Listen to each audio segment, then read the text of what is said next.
दोस्तों इस वीडियो में हम देखने वाले हैं जो हमारा सब्जेक्ट है फोर्थ ईयर का आर्टिफिशियल इंटेलिजेंस। इसके इंपॉर्टेंट क्वेश्चन यूनिट 1 से लेकर यूनिट 5 तक के। सबसे पहले मैं आपको बता देना चाहता हूँ, इसकी पीडीएफ आपको वेबसाइट पर देखने को मिल जाएगी। आप वहां से जाकर डाउनलोड कर सकते हैं। अब जो वेबसाइट है वो प्रॉपर तरीके से वर्क कर रही है, तो वहां पर जाके आप सारी पीडीएफ डाउनलोड कर सकते हैं। सबसे पहले यूनिट 1 के देख लेते हैं। यूनिट 1 में देख लेते हैं कौन कौन से इंपॉर्टेंट क्वेश्चन है। यहाँ पर जो फर्स्ट क्वेश्चन है वो क्या, define artificial intelligence. Explain the scope of AI with suitable example. Explain the history and evolution of artificial intelligence. तो इस वाले क्वेश्चन को तो पढ़ के ही चले जाना, 100% के साथ साथ ना मोस्ट इंपॉर्टेंट रहेगा। इसके अलावा इससे ना 2 मार्क्स में भी क्वेश्चन बन सकते हैं और 7 मार्क्स में भी ज़्यादा चांसेस रहेंगे 2 मार्क्स में भी आने के और 7 मार्क्स में भी आने के। तो पढ़ के चले जाना, इस क्वेश्चन को तो बिल्कुल भी नहीं छोड़ना है। फिर जो सेकंड क्वेश्चन आ जाता है वो क्या है, what are intelligent agents. Explain the key characteristics, explain the different type of agents. तो इसके अंदर डिफरेंट टाइप में बहुत तरीके के एजेंट्स आते हैं, सब देख लेने आपको। इसमें कौन, इसके अंदर ना मैंने कुछ कॉमन लिख दिए हैं, पर और भी होते हैं उनको भी देख लेना है। सिंपल रिफ्लेक्स, मॉडल बेस्ड, गोल बेस्ड, यूटिलिटी बेस्ड और लर्निंग एजेंट्स। और इनकी ना जो है ना एप्लीकेशन भी देख लेनी है। जो एजेंट्स हैं इनकी सबकी एप्लीकेशन भी देख लेनी है। और इसके अलावा ना इस तरीके से भी क्वेश्चन पूछ लिया जाता है कि रिएक्टिव एजेंट बताओ और प्रोएक्टिव एजेंट्स बताओ। तो रिएक्टिव एजेंट्स में हमारे इस तरीके के एजेंट आ जाते हैं, जैसे कि सिंपल रिफ्लेक्स आ गया, मॉडल बेस्ड आ गया, ये रिएक्टिव एजेंट्स में आ गया। और यहाँ पर जो प्रोएक्टिव एजेंट्स है ना उनके अंदर गोल बेस्ड, यूटिलिटी बेस्ड और लर्निंग बेस्ड एजेंट आ जाते हैं। तो इस तरीके से ये वाला क्वेश्चन भी आए तो दोनों के दोनों के आंसर कर पाएंगे। इस वाली यूनिट में जो ज्यादा चांसेस रहेंगे वो एजेंट से ही आने के चांसेस रहेंगे कि एजेंट से क्वेश्चन पूछ लिया जाए। वैसे भी इस पूरे कोर्स में ना ये जो आर्टिफिशियल इंटेलिजेंस है इसके अंदर एजेंट के बारे में ज्यादा पूछा गया है। फिर जो थर्ड क्वेश्चन है वो क्या है, describe different types of environments in which an agent can operate. Give suitable example. Explain the architecture of an intelligent agent with a need diagram. तो इसको भी पढ़ लेना, इंपॉर्टेंट रहेगा, 100% आने के चांसेस रहेंगे। पर सेकंड वाला जो होता है ना वो 100% के साथ साथ मोस्ट इंपॉर्टेंट रहेगा, तो उसको तो बिल्कुल भी नहीं छोड़ना है।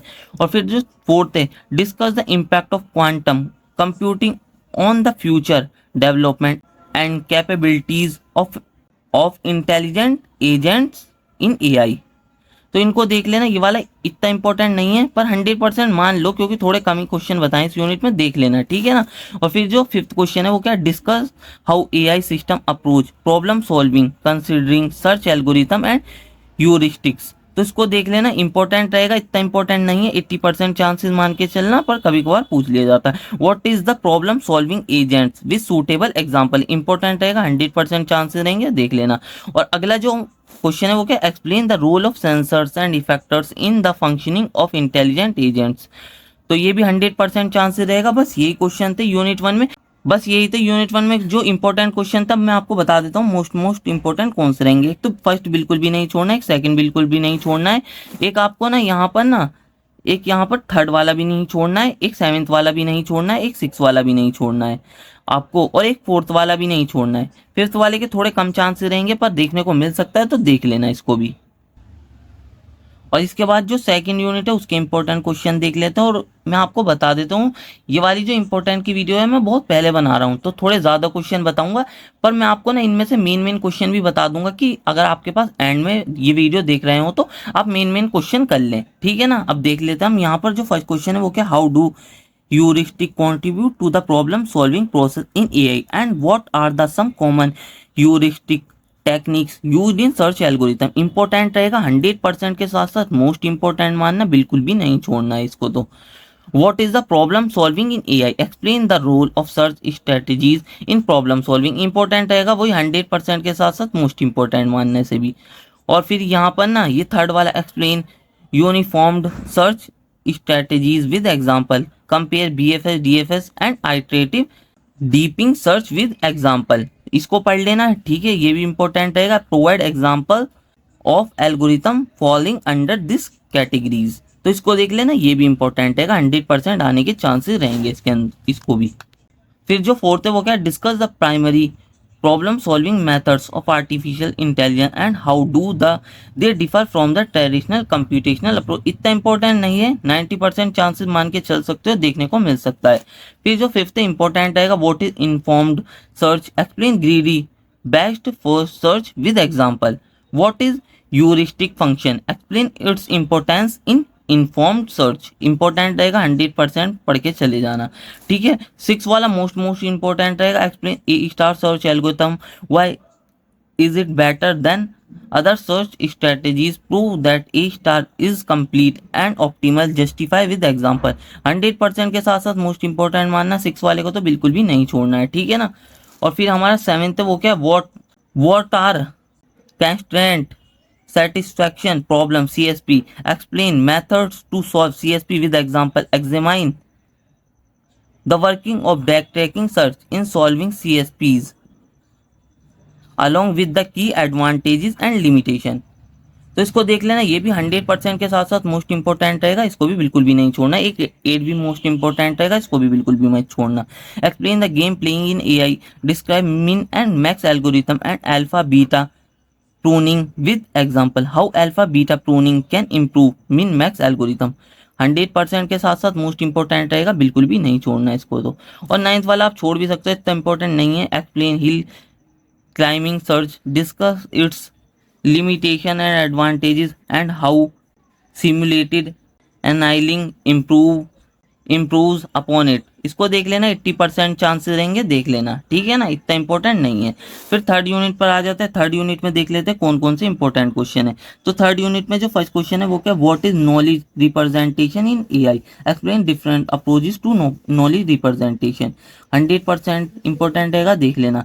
फिर सेकंड वाला भी इंपॉर्टेंट है, what is ontological engineering, explain its role in reasoning system, how is knowledge represented in ontological engineering and what roles does ontological engineering play in building intelligent system। Important रहेगा, देख लेना, ठीक है ना। और फिर 3rd भी इंपॉर्टेंट है, explore the knowledge based agent with the diagram, how does the inference engine contribute to learning. इसको भी देख लेना, इंपॉर्टेंट तो ये भी रहेगा, 100% पढ़ के चले जाना, मोस्ट इंपॉर्टेंट भी है तो, ठीक है।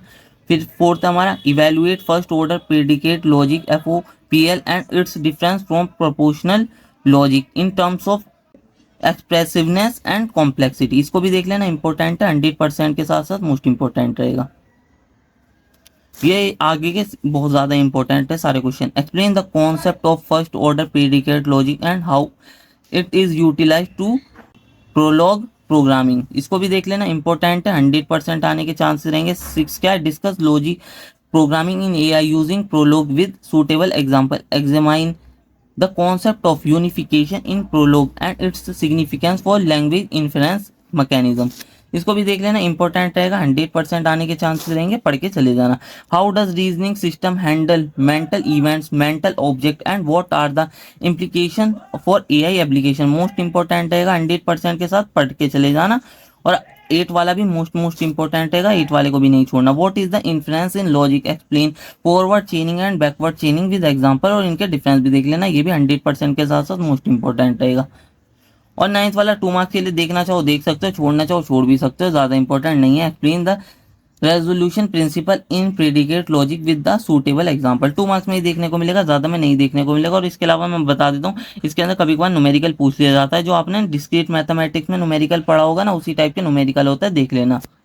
फिर इसके अलावा जो 4th यूनिट है उसके अंदर जो फर्स्ट क्वेश्चन है वो क्या है, what is machine learning in the context of AI, explain its fundamental, differentiate between supervised and unsupervised learning with suitable example। 100% के साथ साथ मोस्ट इंपॉर्टेंट रहेगा, छोड़ना नहीं। What is neural network, explain the perceptron model, what is back propagation in neural network, explain it's basic idea. 100% के साथ साथ most important रहेगा, ये भी नहीं छोड़ना है, ठीक है। फिर 3rd क्या है, discuss real world application of probabilistic reasoning, fuzzy logic and neural network in AI. ये भी इंपॉर्टेंट रहेगा, 100% के साथ साथ मोस्ट इंपॉर्टेंट मानना है इसे भी, ठीक है ना। और फिर जो 4th है हमारा इसके बाद वो क्या है, explain fuzzy logic, how does it handle imprecision and uncertainty in reasoning, differentiate between probabilistic reasoning and fuzzy logic. Important रहेगा, ये भी देख लेना, ठीक है ना। इसके अंदर भी कमी क्वेश्चन बताएं तो पढ़ के चले जाना। State and explain base rule with example, इसको भी देख लेना, 90% चांसेस मान के चलना इसके भी। और फिर क्या है, what are the Bayesian network, explain their structure and application in AI, explain their role in reasoning under uncertainty. तो ये भी 100% के साथ साथ मोस्ट इंपॉर्टेंट रहेगा, देख लेना, ठीक है। और फिर 7 क्या है, what is uncertainty in AI, explain the need of probabilistic reasoning in intelligent system. Important है, देख लेना, 100% आने के चांसेस रहेंगे। बस यही क्वेश्चन थे यूनिट 4 में। अब आ जाते हैं यूनिट 5 पर। यूनिट 5 में थोड़े ज़्यादा क्वेश्चन है, तो देख लेना, उनमें से मैं आपको बता दूंगा कौन कौन से मोस्ट इंपॉर्टेंट है। तो यूनिट 5 में तो फर्स्ट वाला तो क्वेश्चन सबको पता है, बहुत ज़्यादा इंपॉर्टेंट है। Illustrate some real world application of artificial intelligence with example and impact on different industries. तो इसको देख लें, ये तो आपको पता ही है, आएगा ज़रूर। सेकंड क्या, what is natural language processing, NLP के बारे में आपको पता होना चाहिए। Explain its role and application in AI, advantages और डिसएडवांटेजेस देख लेना, 100% आने के चांसेस रहेंगे। इन दोनों में से कोई सा एक या दोनों मिक्स करके भी दे सकता है, थर्ड वाला और सेकंड वाला। Describe the stages of natural language processing in artificial intelligence, what are language models and how do they contribute to natural language processing tool. तो इसको देख लेना, ठीक है, इंपॉर्टेंट रहेगा, बहुत ज़्यादा इंपॉर्टेंट है, इसको पढ़ के चले जाना, ये दोनों इंपॉर्टेंट है, 100% आने के चांसेस रहेंगे। फिर जो फोर्थ है वो क्या, discuss robotics in AI, explain perception planning and motion in robotic, differentiate between robotic system and other AI programme, discuss the various components of a robot, how does the computer vision contribute in robotics. इतना important नहीं है, पर मान के चलो 90% आने के chances रहेंगे। अगर पहले पढ़ रहे हो तो पढ़ लेना, टाइम मिले तो इसको भी एक बार देख लेना। फिर क्या, differentiate between information retrieval and information extraction with example, how does information retrieval play a crucial role in enhancing search engine and recommendation system. Important रहेगा, और ये वाला क्वेश्चन ये इस तरीके से पूछा जा सकता है, explain the concept of information extraction and its significance in processing unstructured data. इस तरीके से भी पूछा जा सकता है, ये क्वेश्चन कर लोगे तो आपके नंबर बढ़िया आ सकते हैं। फिर 6 क्या है, what is machine translation, explain challenges in automatic translation, what is speech recognition, explain it's process and application. Important रहेगा, ये भी 100% के साथ साथ मोस्ट इंपॉर्टेंट मान के चलना। ये वाला क्वेश्चन इस तरीके से भी आ सकता है, discuss the steps involved in speech recognition and its importance in human computer interaction, ठीक है। फिर 7 तो क्या है हमारा, explain the importance of pre trained language model in various AI application. इतना इंपॉर्टेंट नहीं है, टाइम मिले तो देख लेना, कम चांस रहेंगे पर पूछा जा सकता है। फिर 8 क्या है, what is explainable AI, XAI, why is interpretability important, explain techniques for explaining black box model in XAI with case studies from NLP और vision। इंपॉर्टेंट ये इस वजह से लग रहा है क्योंकि ये न्यू टॉपिक ऐड हुआ है इसके अंदर, ये वाले सब्जेक्ट के अंदर, तो आ भी सकता है।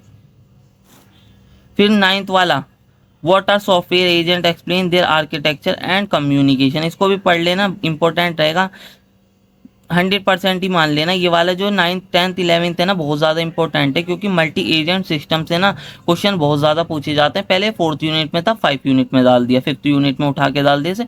तो 10th क्या, what are multi agent systems, discuss negotiation, trust, bargaining and deputation among agents, how do agent reach agreements. बहुत ज़्यादा इंपॉर्टेंट रहेगा, 100% के साथ साथ मोस्ट इंपॉर्टेंट मानना, किसी भी हालत में छोड़ना नहीं है। और इनके ना चैलेंजेस और इंपॉर्टेंस भी देख लेनी है। ये जो एजेंट है ना, मल्टी एजेंट जो है, इसके चैलेंजेस और इंपॉर्टेंस भी देख लेने हैं आपको। फिर जो लास्ट क्वेश्चन है वो क्या, आर्ग्यूमेंट, इसको पढ़ लेना, ये भी मल्टी एजेंट सिस्टम में ही पढ़ना है आपको। How do intelligent agent perceive and act with in their environment in the context of multi agent system. इसको भी देख लेना, मल्टी एजेंट सिस्टम के इंपॉर्टेंट क्वेश्चन है, ठीक है ना। इसको भी पढ़ के चले जाना। बस यही तो इंपॉर्टेंट क्वेश्चन यूनिट 1 से लेकर यूनिट 5 तक के, जो कि आपको इस सब्जेक्ट में देखने को मिल सकते हैं। इस सब्जेक्ट का जो कोर्स है वो चेंज हुआ है, इस वजह से ना थोड़ा नया पेपर आएगा, इसलिए मैंने थोड़े ज़्यादा भी क्वेश्चन बताए, पर इन्हीं क्वेश्चन में से आपको सारे क्वेश्चन देखने को मिल जाएंगे।